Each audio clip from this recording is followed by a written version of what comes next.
Another stack show coming your way on today's Philadelphia Eagles Now. I'm Chase Sr. So glad you decided to hang out here with me and take in your Eagles news here on Eagles Now. As for the Eagles Now rundown for today's show, Eagles make a roster move on trade deadline day. The Washington Commanders, leading the NFC East, got better. What is Jerry Jones and the Cowboys doing? And also, I'm going to go through some notable Eagles offensive changes. Kellen Moore is running his offense. It's led to a lot of success, and I want to comb through some of the wrinkles and creativity that he's bringing to this football team. Before we do all of that, subscribe and join us. Programming reminder, Eagles Now will be live on Wednesday, tomorrow, 5:30 p.m. Eastern, 2:30 p.m. Pacific on November 6th. We go live on Wednesdays every single week at this time slot. So be sure to also hit that bell icon, turn on your notifications. Therefore, anytime we push out a show like this one or we go live, you'll be notified. And as you can see, the magic number, 90,000 subscribers, we're getting very close to hitting that milestone. Eagles roster move. Let's start there. Philadelphia cutting tight end Albert Okwuegbunam. The Eagles opened up his practice window back midway through October on the 16th. He underwent core muscle surgery right after the preseason, and Philadelphia had a decision to make. They had 21 days to activate him, shut him down on season-ending IR, or let him go so that he can sign with a different team across the NFL for his sake to hopefully continue his NFL career. Back in 2023, in the lead up to the season, the Eagles traded a 2024 sixth-round pick to the Denver Broncos for Albert Okwuegbunam. He was very low on the depth chart in Denver. New head coach Sean Payton, a new regime, and Albert O was on the outside looking in of making that team, so the Broncos did what smart teams often do, get some assets back for a player who otherwise they were going to cut. For Albert O and his Eagles career, he's always been a really good athlete. At Mizzou, popped as far as the tape goes. I covered him in high school. He's always been a very gifted player. Moves smooth, soft hands, but he's never really been able to develop as a blocker. He's dealt with some injuries over time. Sometimes I question his toughness and his physicality with a team like Philadelphia that's running as often as they are, that puts an emphasis on tight ends blocking, and with him not really making an impact as a pass catcher, you can see why they're deciding to move on. Only got one target last year, 57 offensive snaps played. The other issue, only played 5 special team snaps. What does E.J. Jenkins do, who Philadelphia's elevated to the game day roster a couple of times? He can block, he's more physical than Albert O, and he contributes on special teams. The Eagles, even though he didn't do much of anything in 2023, signed him this offseason. He had an opportunity to be Dallas Goedert's backup because that was one of the positional battles going into camp in the preseason that was undecided, but who has emerged? Greg Calcaterra.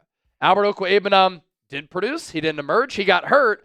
And Greg Calcaterra in the place of Dallas Goedert over the last few weeks since Goedert's been out with that hamstring injury has played very well. Still has work to do as a blocker, but he has made some really good plays in the pass game.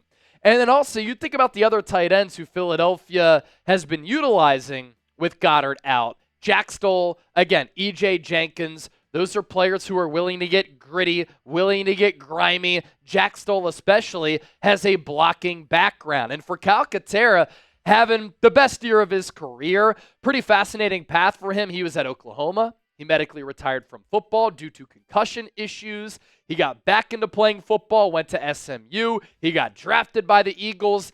And now with Goedert sidelined, I think that Calcaterra has a place on this football team over the next couple of years. Is he going to be a number 1 tight end? I'm not sure about that, but he's certainly a gifted pass catcher, and it's been good to see him produce for Philadelphia. So the Eagles making a roster move, no trades on deadline day. Vic Fangio had said, I don't really think we need to make a move on defense. I'm very content. And on offense, Philadelphia's pretty loaded. So Howie Roseman electing to not pull the trigger and press that trade button here on deadline day. But the Commanders got better with the big splash trade. I'm not sure what the heck the Dallas Cowboys are doing. It's kind of been the case over the last near 3 decades. And I want to go through some notable Eagles offensive changes. For the Commanders, one of the more marquee trades of the day. And as the years have gone on and you start to see younger general managers leading these football teams, they've understood the value and the importance of upgrading their teams and rosters with in-season trades and at the deadline. I like it as a content creator in the broadcast space. Gives us a lot to talk about. This is a big move for Washington because they needed some secondary help at that corner. They've struggled a little bit with defending upper echelon wide receivers. They play in a division with CeeDee Lamb, A.J. Brown, Devontae Smith, and Malik Neighbors, and they're adding Marshon Lattimore, who's probably the best corner in the history of the New Orleans Saints organization. So the Commanders get him, in addition to a fifth-round pick. They give up to a rebuilding Saints team that is tanking. They've lost 7 games in a row. They fired their head coach on Monday in Dallas Allen, a third-round pick in 2025, a fourth-round pick in 2025, and a 6th-round pick in 2025. You want to streamline your rebuilding process? 3 big picks right there. You hit on those, you get some marquee players who can impact your football club. That's the Saints' perspective here, and they can get rid of the salary for Lattimore, who's making a lot of money and has made a lot of money throughout his NFL career. Last 4 years. This year, he's played in 7 games, 2 pass breakups, no picks.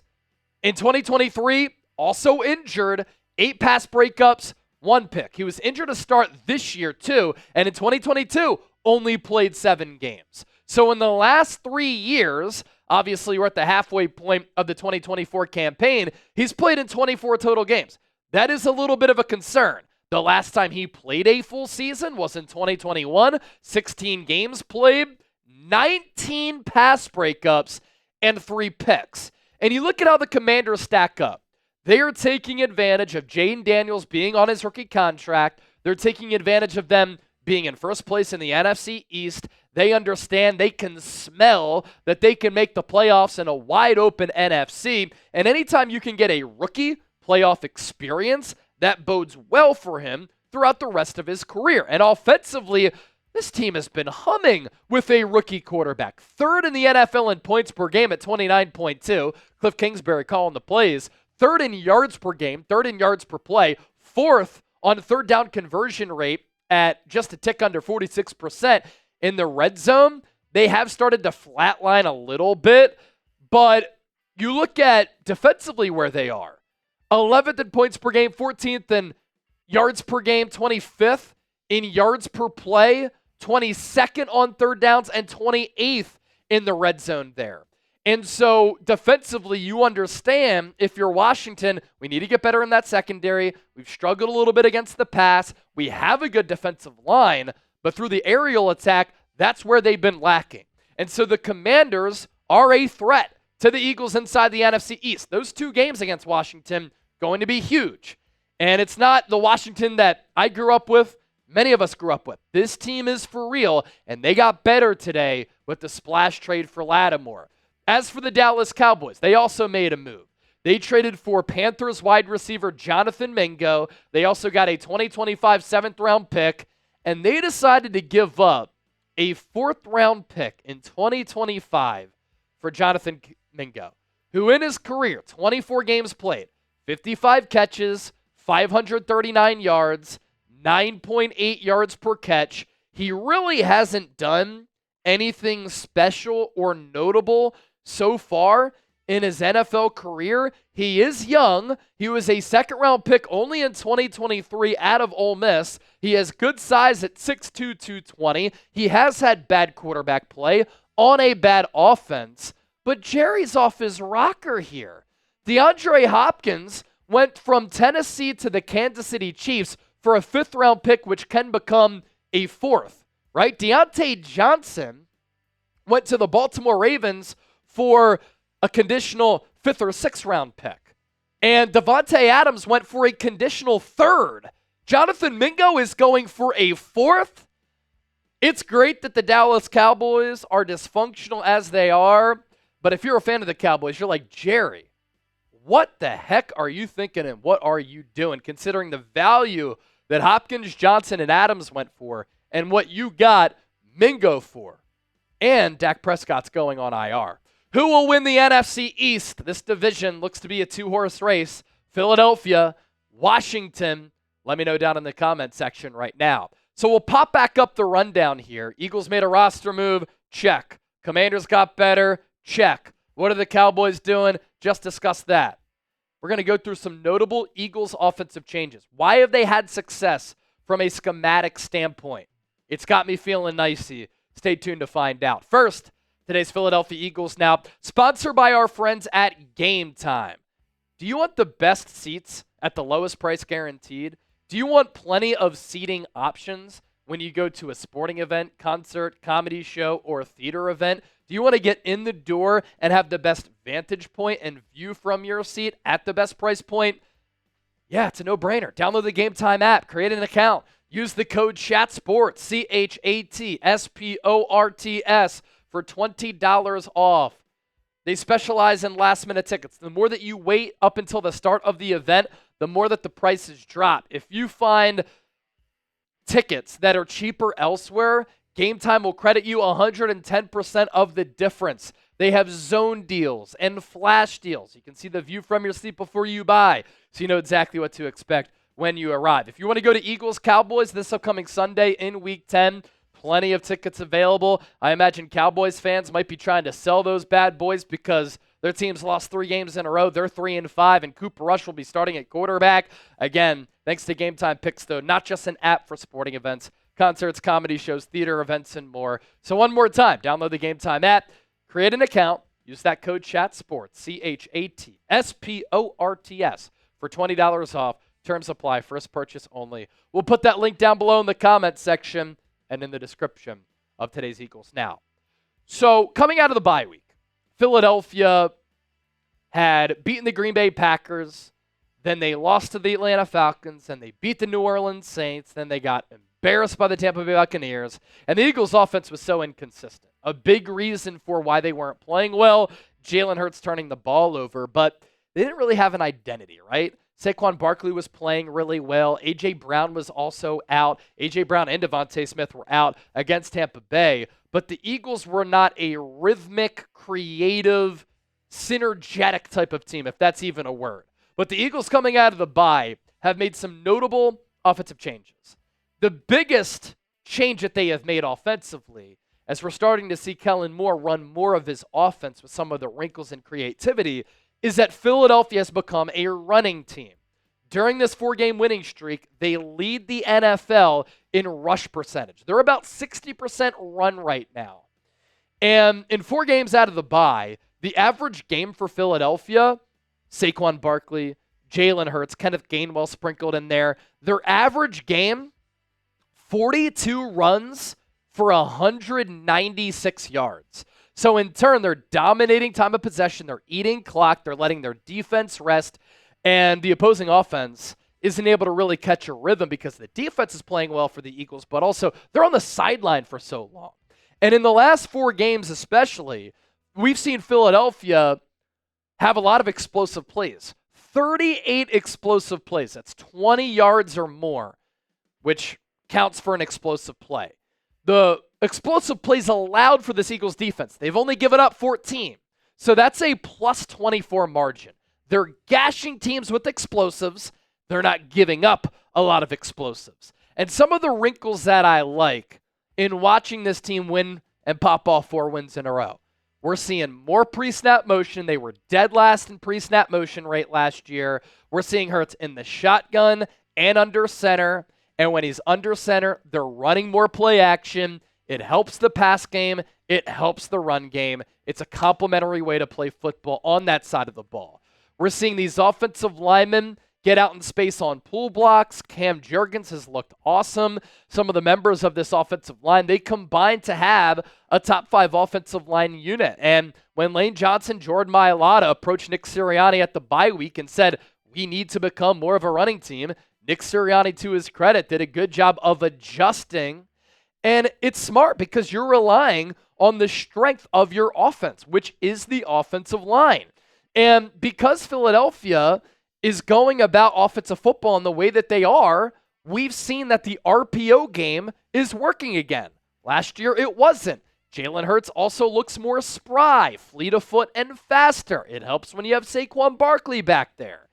We're also seeing the Eagles run some of these mesh concepts and a lot of pick routes, and that's leading to easy throws and catches from Jalen Hurts to his targets, picking up yards after the catch, and just opening up some windows for Hurts to throw the ball. Some of that creativity that I mentioned, some of the orbit motions, right? You see Jahan Dotson, Anaya Smith on some of those orbit motions. Devontae Smith is a big motion man. You see that motion where the player will go from the outside into the backfield, twirl back out around. You're stressing the defense. You are causing them to defend every blade of grass. You are shifting their eye level. It can serve as an indicator for your quarterback in Jalen Hurts. Is the defense playing man? Are they playing in zone? What's the coverage? I also love the Saquon wheel routes. This is something that I really wanted to see after the Eagles signed him. He's capable of it. He's caught 2 beautiful touchdowns on wheel routes this year. Week 1 against Green Bay, dime. And then against Jacksonville, another dime. But over-the-shoulder catches from Saquon that normal running backs oftentimes don't look so comfortable in making. Last 2 games, I've certainly seen Jalen Hurts target the middle area of the field. Why limit yourself outside of the hashes, outside of the numbers, toward just the boundary? Makes you easier to defend. Again, force the defense to cover every area of the field, every blade of grass. You stretch them out, it just opens things up. Pause. The deep ball has certainly been excelling for Philadelphia as well. Hurts has one of the more accurate deep balls in the NFL. And again, when you're establishing the run, you're under center, and you're in the shotgun, and that play action starts working on either the RPOs or the play action and the boots, it causes the defense to crash, especially when Saquon is running the ball the way that he is, and then you're able to take the top off of the defense and hit some of those explosives over the top vertically. And then, obviously, I've mentioned the word complementary a lot. The Eagles are playing complementary football, clean football. That starts and ends with Jalen Hurts. 4 wins in a row, 12 combined touchdowns, 0 giveaways. Can the Eagles win a Super Bowl this year? Type SB, type no SB. I think that the NFC is wide open. The Lions are the best team. I think that Philadelphia could compete with the Detroit Lions. So let me know down in the comment section. I'm going to type my SB right now.